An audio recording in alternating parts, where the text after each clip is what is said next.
Today, we are surrounded by rules about what you can and cannot say in advertising.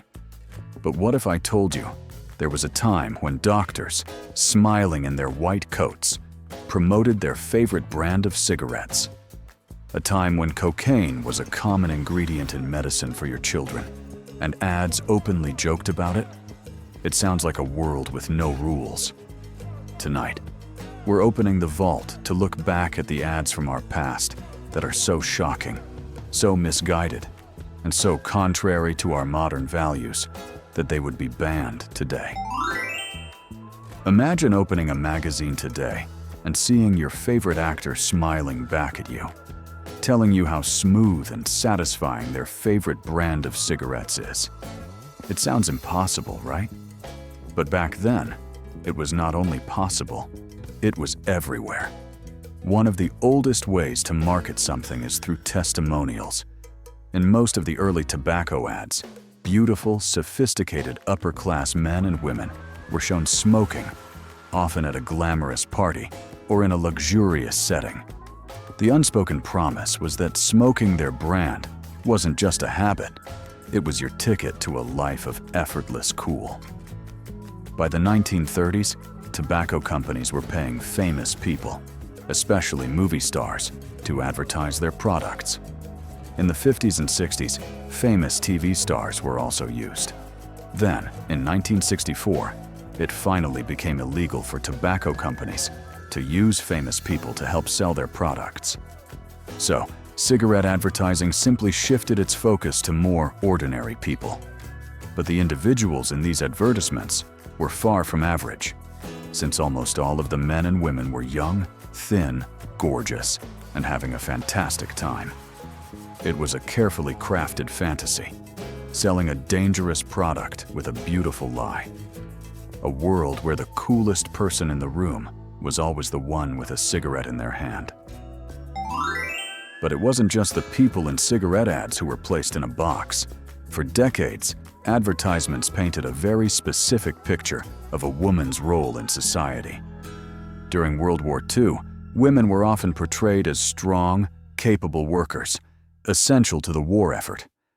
But after the war, they were almost always shown as housewives or as sex objects. Ad after ad showed smiling women, perfectly dressed, overjoyed by a new vacuum cleaner, or lovingly serving their husband's dinner. As more women went to work in the 1960s and 70s, and the women's liberation movement grew, ads started to show a glamorized version of the working woman, sometimes called the new woman or superwoman. But even then, this new woman was not only expected to do well at her job, but also to keep up with all her chores at home, and, of course, always make her husband happy.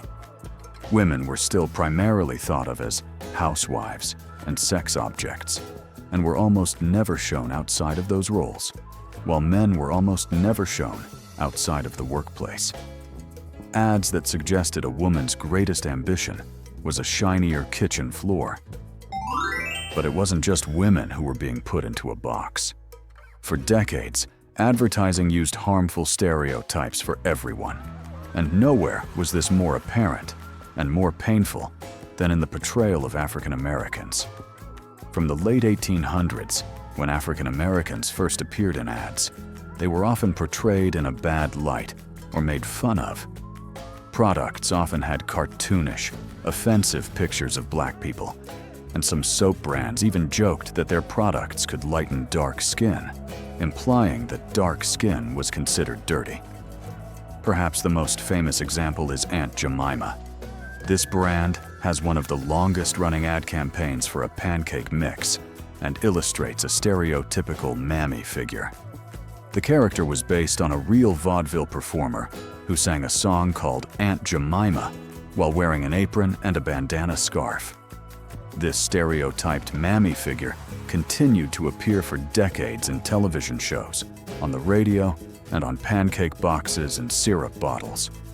Amazingly, Quaker Oats didn't redesign the Aunt Jemima character until 1989, and the brand name itself was finally discontinued in 2021. A painful reminder that sometimes The most familiar brands carry the most difficult histories. But sometimes, the ads weren't just selling a bad idea. They were selling a dangerous promise in a bottle. In the 1800s, before the Food and Drug Administration existed to regulate health products, a massive market for so-called patent medicines grew. Manufacturers of these medicines often made wild, false claims about their effectiveness and kept their full ingredient lists and formulas secret. We now know that they often contained highly addictive and dangerous ingredients like cocaine, opium, morphine, and large amounts of alcohol. Products like cough drops containing heroin, toothache medicine with cocaine, and even asthma-relieving cigarettes were sold over the counter to an unsuspecting public with the help of colorful and persuasive ads. There were no federal laws regulating the sale of drugs like morphine or cocaine before 1914. Even in states that had rules about selling these drugs, the laws that were in place weren't strictly enforced. It was a wild west of medicine, where a hopeful promise on a label could hide a dangerous addiction inside the bottle. A time when the cure for your child's toothache might have been a dose of pure cocaine. While adults were being sold miracle cures, advertisers were developing sophisticated new ways to target their children. While we tend to think that ads aimed at kids are a fairly new thing, this practice started at the beginning of the 20th century, when advertisers realized they could sell to kids directly instead of just their parents. In the early 1900s, companies like the Winchester Rifle Company started contests to get people to use their products. By the late 1920s, kids could join clubs and qualify for prizes if they used a certain product more. By the mid-1900s, with televisions in most American homes, advertisers had a direct line into every child's living room. In 1963, McDonald's started using the clown Ronald McDonald as their mascot in an effort to target children directly. Advertisers also looked at the most recent psychological studies to find the best methods to reach children and young adults. They weren't just selling toys or food. They were selling a feeling, creating a powerful emotional bond between a child and a brand. The moment advertisers realized that the easiest way to a parent's wallet was through their child's heart. And what was one of the most powerful feelings they sold? The desire to be perfect. Body shaming has been a part of advertising for a long time. The movement to create a perfect body image really started at the beginning of the 20th century. Media and ads began to show more and more pictures of the perfect female body in order to make it easier to sell their fat-reducing, or in some cases, fat-gaining products. One Coca-Cola ad from the past even claimed their drink had no more calories than half a grapefruit, directly targeting waistline worry. The media and society decide what the ideal body type should be, and this changes over time.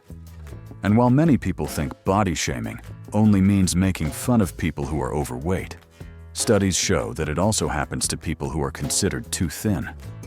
By setting beauty and body standards that are unobtainable for most people, advertising created a problem, and then conveniently sold you the solution. Creating an impossible standard, then selling you the cure for a problem you never knew you had. Looking back, these ads are more than just funny or shocking. They are a powerful mirror, reflecting the values, biases, and blind spots of a world that was very different from our own. They show us how much our society has changed, and hopefully, how much it has grown for the better. Which ad in this video shocked you the most? Let us know your thoughts in the comments below. And if you found this journey into our complicated past fascinating, please give it a like and subscribe for more.